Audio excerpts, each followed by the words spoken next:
Bismillahirrahmanirrahim. Alhamdulillahi rabbil alamin. Wa bihi nasta'inu ala umurid dunya waddin. Wassalatu wassalamu ala asyrafil anbiya'i wal mursalin Sayyidina wa nabiyyina Muhammadin sallallahu alaihi wasallam wa ala alihi wa ashabihi wa man tabi'ahum bi ihsanin ila yaumiddin, amma ba'd. فقال الله تعالى في القرآن الكريم: أعوذ بالله السميع العليم من الشيطان الرجيم يا أيها الذين آمنوا اتقوا الله وقولوا قولا سديدا يصلح لكم أعمالكم ويغفر لكم ذنوبكم ومن يطع الله ورسوله فقد فاز فوزا عظيما. الآية. صدق الله العظيم وصدق الرسول الكريم. Hadratal muhtaramin wal mukarramin ayyuhal hadirin wal hadirat, Bapak Ibu yang dirahmati oleh Allah Subhanahu wa taala. Yang pertama dan utama, hendaknya kita senantiasa bersyukur hanya kepada Allah Rabbul Alamin dengan semua nikmat yang Allah Ta'ala berikan kepada kita. Mudah-mudahan kita memohon kepada Allah, semoga Allah memberikan rahmatnya, berkahnya, keselamatan dan segala kebaikan hingga kita diberi kemudahan mencapai takwa, dan semoga sebagai bekal kita mendapatkan husnul khatimah. Amin Allahumma amin. Salawat beriring salam wajib dan senantiasa kita haturkan kehariban baginda Rasulullah Muhammad sallallahu alaihi wasallam kepada para ahlul bait, kepada zuriyah beliau, para sahabat dan seluruh umat Kanjeng Nabi, yang semoga istiqomah kita dalam mempelajari petunjuknya, mengamalkan petunjuknya. Semoga kita sampai berjumpa dengan beliau di telaga Kautsarnya, mendapatkan syafaat darinya, dan semoga kita dikumpulkan bersama beliau sedekat-dekatnya di surga Firdaus tanpa hisab dan tanpa adab. Amin Allahumma amin. Jamaah yang dirahmati oleh Allah, setelah sekian purnama kita nggak ketemu sebulan ya, akhirnya kita ketemu kembali dalam majelis ilmu ini, rutinan pembahasan atau pembacaan kitab-kitab ulama ahli sunnati wal jamaah sepekan 3 kali di masjid yang penuh keberkahan ini. Mudah-mudahan berkahnya masjid ini sampai juga kepada segenap pimpinan dan karyawan Rumah Sakit Tugu Adiatma Jawa Tengah, Kota Semarang. Amin Allahumma amin. Hari ini kita lanjutkan kembali ngaos bareng kitab Syarhu Kitabil Jami', penjelasan Kitabul Jami'. Dan kita masih melanjutkan bab terakhir, yakni babuz zikri wad du'a, bab zikir dan doa. Leres nggih Dok? Hari ini kita masuk hadis pertama. Hadis pertama adalah hadis di mana keutamaan seorang hamba, isi hadis ini nggih, keutamaan seorang hamba yang banyak berzikir kepada Allah. Tapi zikir seperti apa? Sebelum kita baca hadis itu, ada satu nasihat sebagai pengantar pengajian kita di siang hari ini. Nasihat ini kami ambil dari salah satu muridnya sahabat radhiyallahu anhum wa ardah. Dia adalah seorang tabi'in. Ini muridnya sahabat, berarti seorang tabi'in, bahkan dijadikan ulama oleh Allah di kalangan tabi'in, bernama Al-Imam Al-Hasan Al-Basri rahimahullahu ta'ala. Belum ya Dok ya? Kayaknya belum.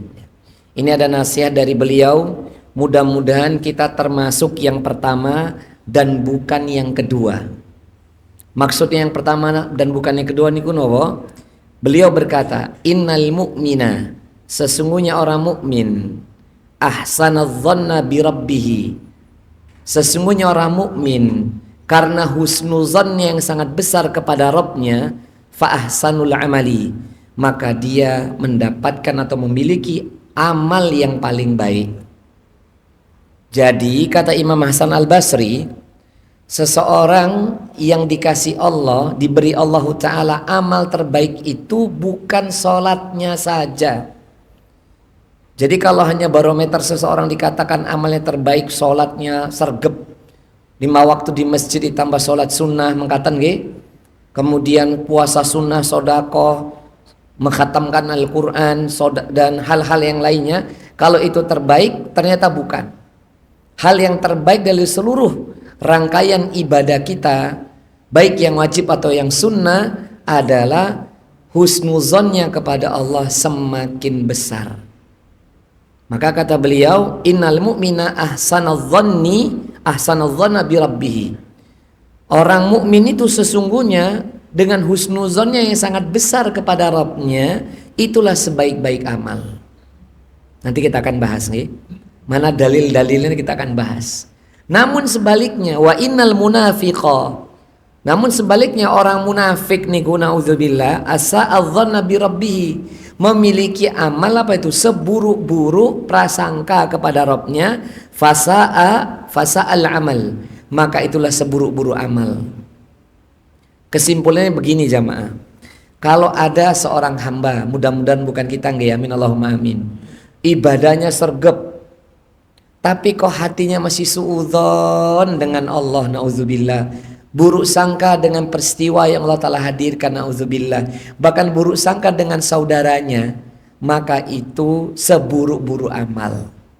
Namun jikalau ibadah kita ini menghasilkan semakin kemari semakin bagus husnuzonnya, semakin besar husnuzonnya kepada Allah, itu berarti Allah meletakkan kebaikan amal pada diri seorang hamba, termasuk kita mudah-mudahan. Amin Allahumma amin.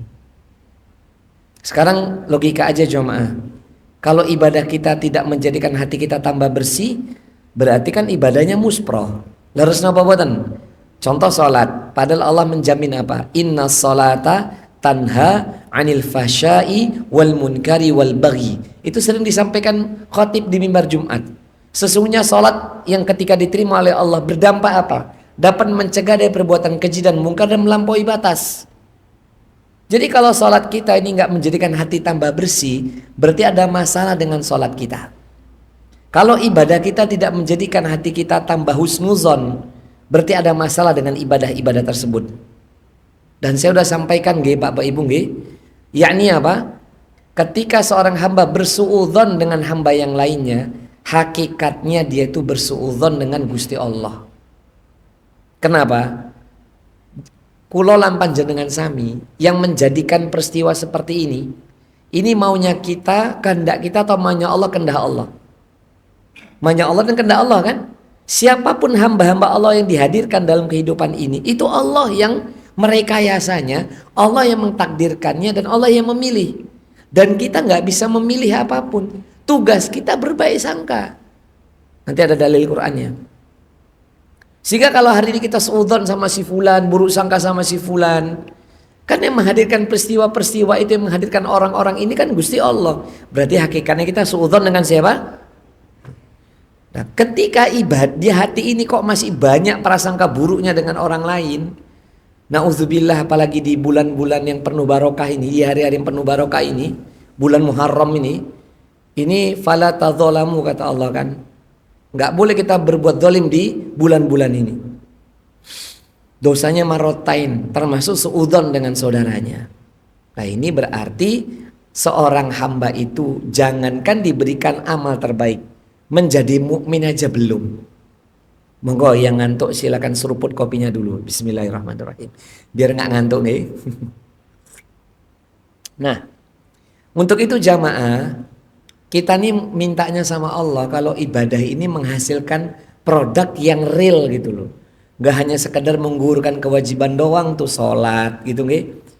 Dan seluruh amal-amal wajib yang lainnya, enggak. Ada tuh produknya apa? Satu di antaranya adalah semakin besar prasangkanya kepada Allah. Kenapa jamaah? Al-Imam Ibnu Hajar Al-Asqalani di dalam kitab ini, di dalam Kitabul Jami, ini bab terakhir dalam kitab Bulughul Maram, kan sudah katakan nih penulis kitab ini adalah ulama besarnya madhab Syafi'iyah. Bahkan Al-Imam Ibnu Hajar Al-Asqalani ini pensyarah, pentafsir Sahih Bukhari terbaik. Nama kitabnya Fathul Bari. Jadi Fathul Bari itu syarah, tafsir, penjelas Sahih Bukhari terbaik. Nah, maka kitab ini Masya Allah. Nah, hadis pertama di dalam bab zikir dan doa yang beliau masukkan itu tentang keutamaan berzikir dalam prasangka. Jadi orang yang dia prasangkanya baik kepada Allah, itu berarti sebaik-baik zikir. Nih, ma ja'a fi fadli zikri. Berikut ini adalah keutamaan orang yang berzikir. Bahkan sebaik-baik zikir itu yang menjadikan prasangkanya semakin baik kepada Allah. Ngaten nggih? Mana dalilnya kita baca? Masih di sini jamaah. Enggak lama-lama, paling cuma 30 menit. Nanti ini 40 menit turunnya wis angler gitu nggih. Ya, paling 30 menitan lah. Paling lama 35 menitan. Kalau mau digas ke 50 menit ya saya mau, takutnya jenengan pun angler kabeh gitu nggih. Ya kita baca nggih, qala mu'allifur rahimallahu taala, berkatalah penulis kitab ini Al-Imam Ibnu Hajar Al-Asqalani dan pensyarahnya. An Abi Hurairah radhiyallahu taala anhu, dari sahabat Abu Hurairah radhiyallahu taala atasnya, qala, dia berkata, qala Rasulullah sallallahu alaihi wasallam, bersabdalah Kanjeng Nabi Muhammad sallallahu alaihi wasallam, sallu ala Muhammad. Apa kata beliau? Yaqulullah taala, Allah taala berfirman. Artinya ini hadis qudsi. Ngaten nggih? Hadis napa? Qudsi. Yang merupakan firman Allah Ta'ala yang tidak ada, tidak termaktub di dalam Al-Quran. Nah, hadis ini kita sering dengar, tapi keutuhan hadisnya saja yang kita belum tahu mungkin ya. Kita dengar. Apa kata Gusti Allah? Ana ma'a abdi ma dzakarani. Aku, kata Allah, ma'a abdi. Aku ma'a abdi. Aku bersama hambaku ma dzakarani, selama dia mengingat diriku. Wataharrakat bi syafatahu, dan dia menjadikan bergerak-gerak kedua bibirnya untukku. Akhrajahu Ibnu Majah wa sahahu Ibnu Hibban wa dzakara Al-Bukhari ta'liqan. Hadis ini dikeluarkan oleh Imam Ibnu Majah, disahihkan oleh Imam Ibnu Hibban, dan juga disebutkan dalam kitab Sahih Bukhari yang mirip-mirip. Tentang apa nih Ustadz? Sebenarnya hadis ini di keterangan yang lainnya, satu di antara firman Allah yang berbunyi ana inda dhanni abdi bi. Sebenarnya kelengkapan hadisnya begitu tuh. Ana inda dhanni abdi bi. Aku bersama prasangka hambaku kepada diriku. Kalau bahasa kita napa niku? Allah tergantung prasangka hambanya. Leres napa boten? Jenengan pun kersa sudah pernah ngalamin boten? Kalau prasangka kita kepada Allah sesuai dengan apa yang Allah Ta'ala berikan sama kita. Pernah kerasa nggak? Bisa kita suudzonnya jadinya tuh sebagaimana prasangka kita. Pernah? Pernah nggih? Apalagi jenengan membawa prasangka itu ke tanah suci, ke Haramain. Sebagaimana saya pernah spill nggih. Ada jamaah kula itu sudah tak kasih tahu.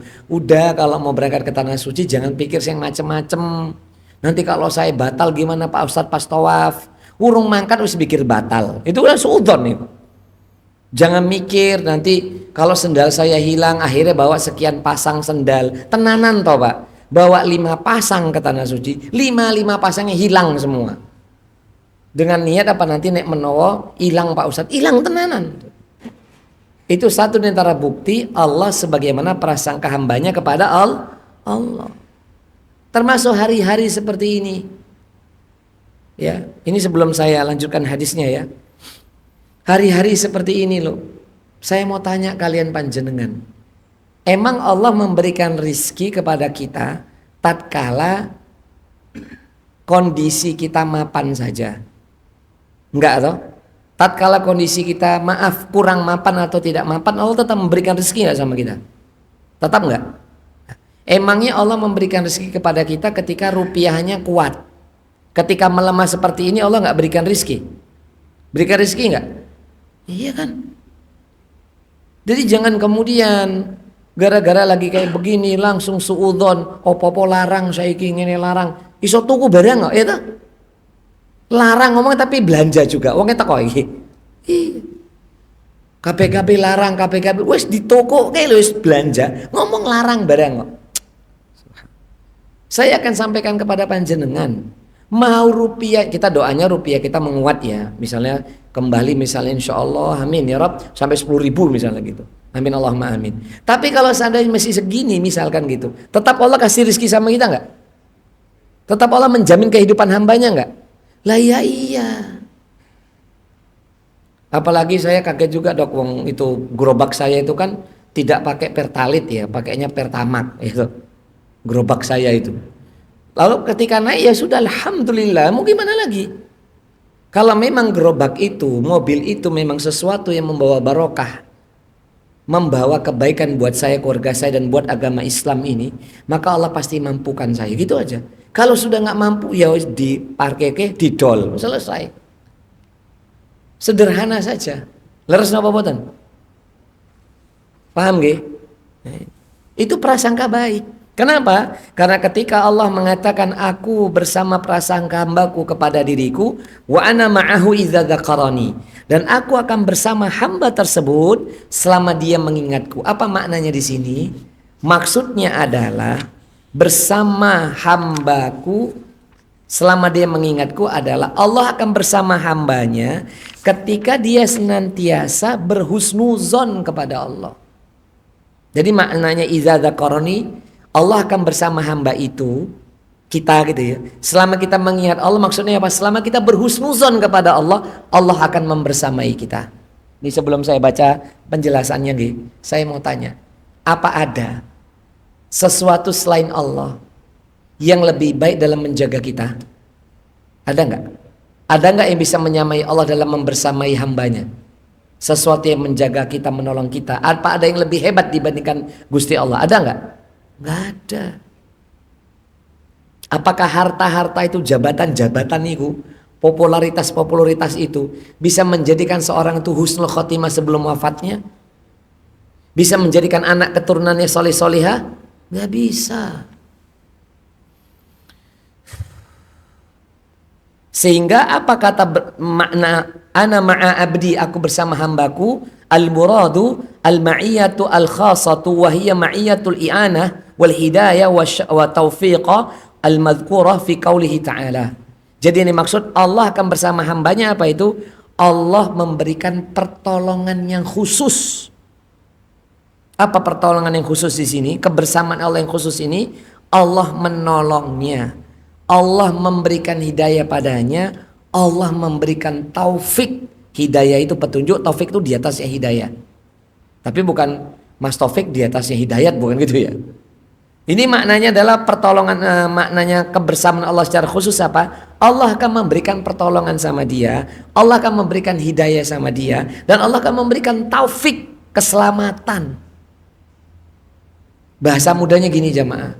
Ketika kita selalu berprasangka baik sama Gusti Allah, berarti hati kita ini kan mengingat Allah terus, betul nggak? Apa maknanya? Pintu-pintu kebaikan itu dibuka selebar-lebarnya, pintu-pintu keburukan ditutup oleh Allah. Dan kita akan dijauhkan dari bala dan musibah selama kita berbaik sangka kepada Allah Azza wa Jalla. Namun sebaliknya, ketika seorang hamba bersuudzon kepada Allah, maka na'udzubillah, pintu-pintu kebaikan ditutup oleh Allah dan pintu-pintu keburukan dibiarkan terbuka untuknya. Makanya jangan pernah berburuk sangka. Lihat orang yang berbeza, saya udah pernah sering ulangin itu. Lihat saudara kita sama muslim yang sholat yang berbeda, fikih sholat yang berbeda, yang satu hambali, yang satu syafi'i, yang satu maliki, yang satu jenggotan, yang satu nggak jenggotan, yang satu sarungan, satu nggak sarungan. Lalu kemudian kita merendahkan yang penampilan gitu. Ya Allah jemaah, emangnya siapa kita? Bahkan yang hari ini belum beriman kepada Allah dan Nabi-Nya, belum masuk Islam, mereka punya hak nggak untuk merasakan nikmatnya Islam? Punya hak nggak? Punya hak nggak mereka bisa merasakan nikmatnya kita ibadah di masjid ini? Punya kan? Dan mereka punya hak untuk beriman kepada Allah dan punya hak untuk mendapatkan doa kebaikan dari kita. Betul apa tidak? Sebagaimana kita doakan seluruh kaum muslimin yang hari ini dan semua hamba-hamba Allah yang sedang sakit di rumah sakit kita ini, kita doakan mereka untuk sembuh, sempurna, paripurna, tidak tertinggal sedikit pun rasa sakit. Mereka punya hak nggak untuk kita doakan? Punya. Bahkan yang belum beriman kita doakan mereka sembuh, dapat hidayah. Lalu apa buatan? Itu namanya prasangka baik. Ngapunten nggih, kadang-kadang kula niku delok sebagian saudara-saudara kita ku ya lucu, Pak. Rasa-rasane surga itu sempit banget, dikapling dhewe coba. Wong ora teko kuwi. Jadi ngliyane ora punya kesempatan melebu swarga. Angel iki. Subhan. Wong ora teko nggih. Amin Allahumma amin. Itu yang dulu saya pernah guyonin. Sejak kapan kita itu menjadi panitia neraka dan surga. Sing bolone koncone mlebu surga, sing iki kosek endi kateane. Enggak kaya ngono to. Paham nggih? Ngertos nggih? Iya. Dan ternyata jamaah, Allah pun melanjutkan hadis tersebut. Kalau tadi kan yang di kitab ini diriwayatkan oleh Imam Ibnu Majah, disahihkan oleh Imam Ibnu Hibban, dan dalam kitab Sahih Bukhari mirip, tapi tambahannya lebih panjang. Apa kata Allah Ta'ala? Wa ana ma'u idza dzakarani, dan aku bersama hambaku itu apabila dia senantiasa mengingatku. Lalu Allah melanjutkan. Ya. Allah Ta'ala melanjutkan. Wa idza dzakarani fi mala'in nafsuhu, kata Allah Ta'ala, wa idza dzakarani fi mala'in nafsahu dzakartuhu mala'un khairum minhum, atau kama qala Rasulullah sallallahu Allah Ta'ala berfirman. Apa kata Allah? Dan apabila hambaku mengingatku, berhusnuzon kepadaku sepenuh jiwanya, fi mala'in nafsahu, sepenuh jiwanya, fi mala'in nafsuhu itu sepenuh jiwanya. Lalu apa kata Allah? Segitu juga, sepenuh itu juga kebaikan ku berikan kepadanya. Zakartuhu mala'un fi nafsihi ma'ahu atau minhu. Dan sepenuh itu juga kebaikan itu ku penuhi di dalam dirinya. Jadi saya katakan gini, jadi misalnya paling tinggi husnuzon itu 100% tuh misalnya ya, kita breakdown ya. Kita detailkan. Misalnya husnuzon itu 100%. Jadi kalau husnuzon kita baru 50%, ya kebaikannya 50% begitu aja. Paham? Sisanya ya keburukan atau sisanya kesia-siaan. Tapi kalau husnuzon kita sampai 80% dan syukur-syukur sepenuh jiwa kita 100% berhusnuzon kepada Allah Subhanahu wa taala, segitu juga kebaikan yang Allah siapkan untuk diri kita. Jamaah kita kan ngaji ini kan gak sebulan 2 bulan ya, bertahun-tahun ya. Saya masih ingat banget masa pandemi itu sama saya ya mas ya. Ya kan? Daring ya. Itu dari rumah itu, dari zamannya Dr. Ardi direktur kita nggih, yang sekarang saya masih dapat minta tolong ngisi di Cito punya beliau itu. Rutin Pak di Cito itu Pak, alhamdulillah. Masih ingat sekali kita ngaji kalau hitungannya dari 2021 kalau nggak salah, 2020 atau 2021 tuh, 2020 akhir kalau nggak salah, atau 2021 awal. Berarti kan 6 tahunan Pak. Maksud saya kalau kita udah ngaji dari daring sampai kayak begini, hasilnya apa? Harusnya berbaik sangka kita semakin besar kepada Allah dan kepada hamba-hamba Allah yang lainnya. Karena demi Allah Bapak Ibu, tidak ada satupun makhluk yang bisa memberikan kita kebaikan sama sekali kecuali atas izin Allah, betul nggak? Dan tidak ada satu hamba pun yang bisa memenuhi harapan kita dan maunya kita kecuali Allah yang menghendaki. Betul apa tidak?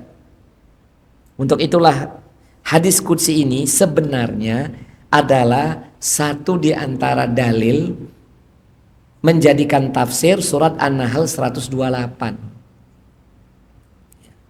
Jadi janjinya Gusti Allah dalam hadis qudsi tersebut, riwayat Imam Ibnu Hibban, Imam Ibnu Majah itu saya tadi, dan juga Imam Bukhari tadi, itu adalah turunan dari surah An-Nahl 128.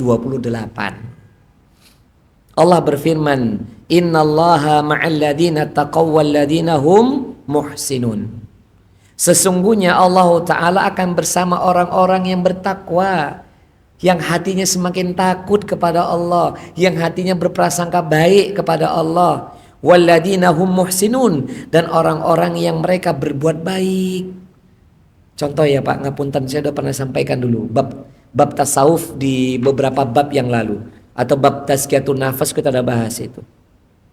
Maaf loh Pak, perasaan suka dan benci dalam hati kita kepada saudara sama muslim itu ada timbangan kebaikan dan keburukannya loh. Paham? Misalnya kita sayang sama muslim, sayang sama semua hamba-hamba Allah.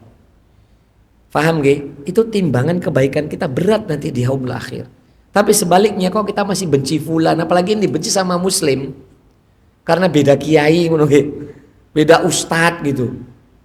Itu langsung karena itu langsung benci-bencinan, langsung delok kanan, kiri, pelerak sampai atas ngisor, geleng-geleng kepalanya dalam hatinya orang boy iki. Misalnya ngono. Wong ora teko niku. Lho apa itu nggak akan ditanglet, nggak akan ditanya sama Gusti Allah. Dan apakah itu tidak akan menjadikan bertambah itu timbangan keburukan seorang hamba? Ngaten nggih? Dan saya yakin kalau seorang hamba seperti Mas Ihya ini, semoga dijaga lebih baik lagi ya. Kalau orang itu sudah pernah menghatamkan Al-Quran dengan hafalannya, sibuk menjaga hafalan Quran, itu Allah yang menjaga hatinya itu tetap bersih. Nggak mungkin gampang benci orang. Jadi kalau kita nih gampang benci orang, gampang suudzon, itu berarti itulah kadar kecintaan kita, kadar volume di dalam hati kita terhadap Al-Quran itu setimpal, Pak. Saya ulangin ya, semakin kita cinta kepada Al-Quran, semakin kita sering membacanya, menjaganya, bahkan mempelajari tafsirnya ini, sebesar itu juga nanti kadar keimanan kita. Tapi semakin jauh dari Quran, ya semakin sedikit kualitas imannya, semakin banyak buruk sangkanya. Nauzubillah, semua nauzubillah min dzalik. Lanjut. Ya, yang tidur juga lanjut enggak apa-apa ya. Kemudian dalilnya lagi. Surah Toha ayat 46. Surah Toha ayat berapa? 46. Allah berfirman, "Innani ma'akuma asma'u wa ara." Innani ma'akuma asma'u wa ara. Wa ara, ya. Innani sesungguhnya diriku kata Allah ma'akuma bersama mereka berdua asma'u yang betul Allah Ta'ala itu maha mendengar wa ara dan maha memperhatikan. Maksudnya apa tafsir ini ya? Ketika seorang hamba itu prasangkanya semakin baik kepada Allah, Allah akan bersama kita, Allah mendengar isi hati kita, Allah mendengar setiap gerakan lisan kita, Allah mengetahui itu apa yang seliweran di dalam pikiran kita, wa ara dan Allah melihat. Bahkan detik ini yakin boten kalau Allah mendengar dan melihat diri kita, yakin boten? Ya kan? Belum lagi kalau Allah Ta'ala katakan dalam surah napa niku? Asy-Syu'ara kalau nggak salah ya, ayat 88-89 itu. Yang Allah katakan ma yalfidhu surat Qaf, ma yalfidhu min qaulin illa ladaihi raqibun atidun. Ya. Itu nanti yang ditafsirkan ulama di pendapatnya ya, walaupun ya ini sah-sah saja kalau nggak harus sama gitu ya. Yakni surah Qaf ayat 18 itu. Ma yalfidhu min qaulin illa ladaihi raqibun atidun. Tidaklah satu ucapan yang keluar dari lisan seorang hamba illa ladaihi melainkan di sekelilingnya itu raqibun atidun. Ada malaikat yang senantiasa memantau dan ada malaikat yang senantiasa mencatat.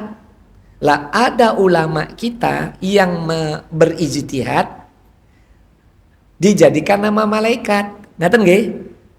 Yang raqib disebut pencatat amal kebaikan, yang atid pencatat amal keburukan. Padahal makna raqibun atidun itu perbuatan malaikat itu. Dialah yang menghawasi, dialah yang memantau dan dialah yang mencatat perbuatan kita. Contoh hari Kamis ini kita udah belajar nggih jamaah. Saya udah katakan sebaik-baik hari dalam sepekan setelah Jumat, Senin, yakni Kamis. Kenapa? Nanti loh ba'dal asar seluruh catatan amalan kebaikan kita akan diangkat oleh Allah, diletakkan di iliyin. Kita udah bahas itu. Semoga yang diangkat dan dilaporkan itu amal kebaikan saja. Amin Allahumma amin. Dengan kita ngaji rutinan siang hari ini menjadikan dosa-dosa kita tuh dihapus oleh Allah Ta'ala. Amin Allahumma amin. Sehingga tidak lagi ada amal keburukan yang diantar diletakkan di sijin. Itu kan kita udah bahas itu. Surah Al-Mutaffifin. Jadi kita harus yakin Pak Bu, berdasarkan ayat tadi dulu Toha 46, Allah itu mendengar kita, Allah itu melihat kita. Bahkan dalam hadis lain, innallaha sami'un alim, sesungguhnya Allah maha mendengar dan maha mengetahui. Namun Allah mengirimkan hambanya malaikat, yang kalau di ayat ke-17-nya kan Allah mengatakan idza yaltaqiyani idza yatalaqqal mutalaqiyani anil yamini wa anis shimali qa'id. Nah itu tadi malaikat yang ada kanan dan kiri dulu. Ketika yatalaqqal mutalaqiyani, ketika Allah mendatangkan kedua malaikat ya, yang tugasnya itu mencatat anil yamini wa anis shimali qa'id, dia itu datang duduk mencatat yang di sebelah kanan dan mencatat di sebelah kiri.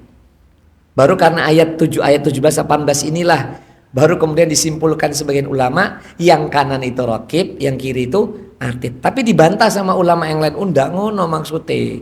Malaikat itu datang, dua-duanya mengawasi dan mencatat. Apapun itulah. Yang penting ada malaikat yang senantiasa mengiringi kita. Leres napa boten? Yakin boten? Dan ada satu malaikat yang terus mengintai kita. Malaikat apa itu? Kalau Indonesia menyebutnya malaikat Israel atau malakul maut, betul nggak? Ngintai kita nggak? Nunggu perintah boten? Maut jiko itu coba.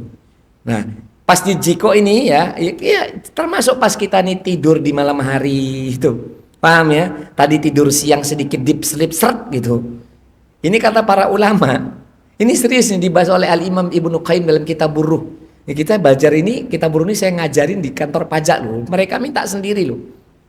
Jamaah, kenapa orang tidur itu disebut saudaranya mati? Coba doa bangun tidur apa? Bismika Allahumma ahyi wa amut, bukan ya? Apa? Alhamdulillahilladzi ahyana ba'dama amatana wa ilaihin nusyur. Segala pujian yang milik Allah yang telah menghidupkan kami setelah kami mati, gitu kan?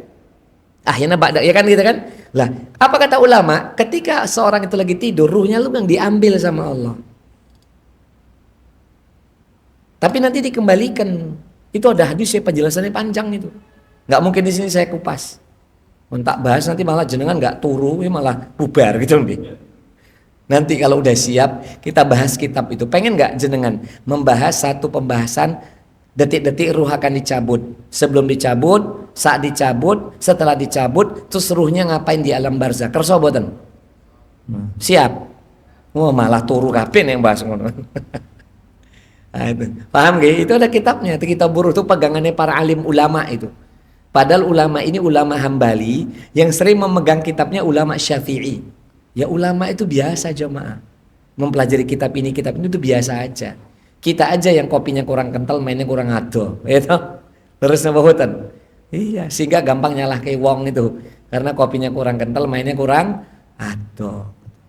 Lanjut. Nah, kalau memang kita tahu Allah selalu membersamai kita, ya sudah. Kenapa kita bebani diri kita dengan sesuatu yang nggak baik? Saya mau tanya.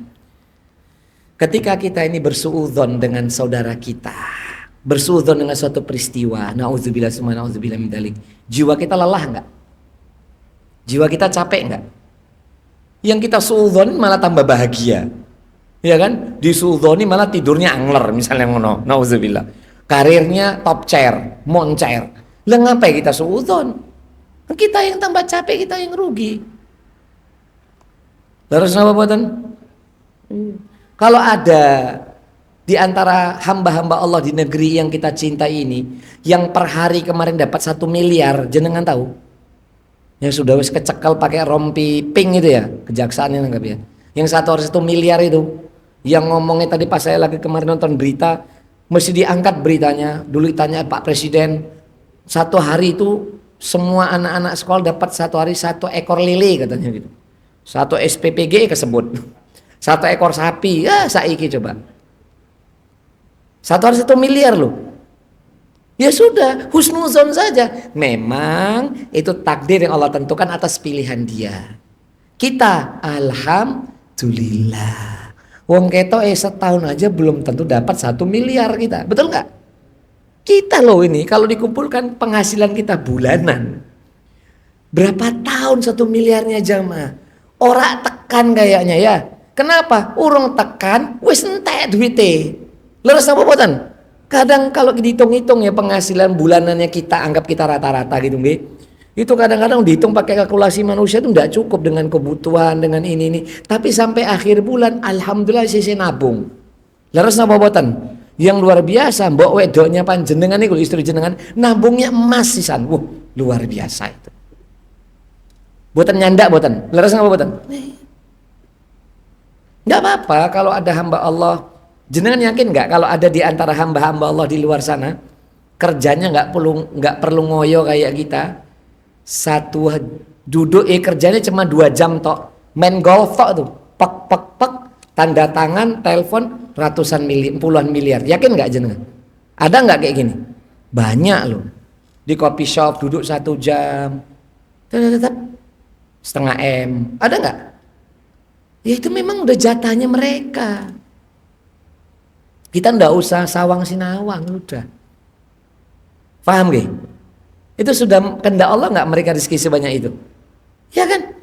Makanya saya termasuk orang yang tidak, maaf ya, tidak cocok dan mungkin satu di antara yang paling membantah ketika ada statement usaha tidak mengkhianati hasil. Itu nggak boleh loh kalimat itu. Usaha tidak mengkhianati hasil. Itu nggak boleh di dalam akidah ahli sunnati wal jamaah, itu nggak boleh. Gak usah kan saya berbicara ilmiah akidah. Secara rasional manusia, apa betul setiap usaha, setiap ikhtiar itu hasilnya sama? Sama nggak? Nggak, saya katakan tadi ada orang yang kerja hanya 2 jam, 1 jam, hasilnya ratusan miliar, puluhan miliar. Betul nggak? Tapi ada orang yang kerja dari pagi sampai malam, dapatnya cuma 100.000. Apakah benar itu ungkapan ikhtiar tidak mengkhianati hasil? Usaha tidak mengkhianati hasil? Nggak masuk kan? Contoh ya, maaf. Lihat tuh saudara-saudara kita yang hari ini ojol, maaf. Yang dia itu bawa becak di Poncol sana. Atau abang-abang, bapak-bapak yang dari pagi sampai sore, dia nyebrangin begini muter di pojok sana. Dari pagi sampai sore dapatnya cuma 100.000. Syukur-syukur bisa dapat 200.000, ya kan? Tapi ada orang yang kerja cuman main golf, peng. Ada lagi yang dilayani di karaoke, nauzubillah, dapatnya miliaran, subhanallah. Karena gara-gara apa? Entertain vendornya ya toh, cair miliaran. Ada nggak? Nah, ini efek rasional lah, kita bicara dari sisi rasional. Dari efek dari sisi akidah, berarti seorang hamba ketika dia meyakini usaha tidak mengkhianati hasil, satu, dia menghilangkan peran Allah di sini. Yang kedua, tawakalnya semakin berkurang. Yang ketiga, imannya bisa anjlok. Yang keempat, dia berarti suudzon sama takdir Allah pada dirinya. Bahaya nggak? Makanya jangan sampai ada update status, alhamdulillah usaha tidak mengkhianati hasil. Wong erak takoi. Coba dokter belajar berapa tahun biar jadi dapat dokter spesialis bedah? Coba tanya beliau. Ngabdi di rumah sakit sudah berapa tahun dokter bekerja? Lah lama. Pilihan sugih belegedu dan sederhana itu kan pilihan hidup. Paham nggak? Bisa jadi ada adik-adik juniornya dokter itu yang baru kerja sekian tahun, mobilnya mewah, ya kan? Branded semua, nggak salah. Tapi lihat, dokter yang kerja puluhan tahun, kehidupannya sesederhana ini. Apakah kemudian usaha betul-betul berbanding lurus dengan ikhtiar? Usaha berbanding lurus dengan hasil? Ya enggak begitu. Maka berkaitan dengan rizki ini, berbaik sangka saja sama Allah. Apa yang kita dapatkan hari ini yang terbaik yang Allah Ta'ala berikan. Dan saya doakan bagi panjenengan yang sugih belegedu, semoga diberikan kesabaran dan rasa syukur yang besar kepada Allah. Kenapa? Karena kalau kekayaan itu tidak diarahkan untuk mendapatkan rahmat Allah, demi Allah, kekayaan itu adalah beban yang dia pikul sampai hari kiamat. Maaf ya, saya harus ingatkan ini. Saya bukannya berarti melarang jenengan tuh jadi wong sugih belegedu, enggak. Sah-sah saja kita jadi orang kaya, betul apa enggak? Tapi kalau kita suatu saat kaya, ingat jamaah, harta-harta ini itu akan kita pikul besok, kita bawa sampai hari kiamat. Betul apa tidak? Maka worth it lah ketika Nabi SAW itu memberikan motivasi atau semangat bagi sahabat yang fuqara wal masakin, sehingga gara-gara ini ada sahabat yang ingin miskin. Kenapa? Yang pertama kali masuk ke dalam surganya Allah di antara hamba-hamba Allah yang diridho adalah fuqara wal masakin. Orang fakir miskin dulu yang masuk. Kenapa? Karena Allah memberikan ganjaran kepada mereka sesuai dengan kesulitan yang mereka hadapi, dan hisab mereka lebih ringan dibandingkan orang-orang kaya itu. Dan namun kalau orang kaya itu ikhtiarnya juga luar biasa, effortnya juga luar biasa, hartanya untuk kebaikan, bisa jadi surganya lebih tinggi dibandingkan yang miskin. Tapi siapa mau yang lama, Pak? Yang liani masuk surga dhisik, kita neng buri belakangan. Tanggal sekian, tanggal 4, ini 4 Muharram ya? Betul nggak sih? Tanggal berapa Muharram nih? 3. Selasa, Rabu, Kamis, tanggal 3 Muharram. Betul nggak? Tanggal 3 Muharram kamu dapat 10 miliar. Ditanya itu. Kamu dapat 1 miliar. Dari mana kamu dapatnya? Bagaimana cara memperolehnya? Kau habiskan buat apa? Ditanya nggak? Itu kan katanya Kanjeng Nabi, tidak akan bergeser kaki seorang hamba. Sampai Allah bertanya pada dirinya, harta yang dia dapatkan, bagaimana kamu cara mendapatkannya? Dan kau habiskan buat apa? Matang bukan Pak? Matang.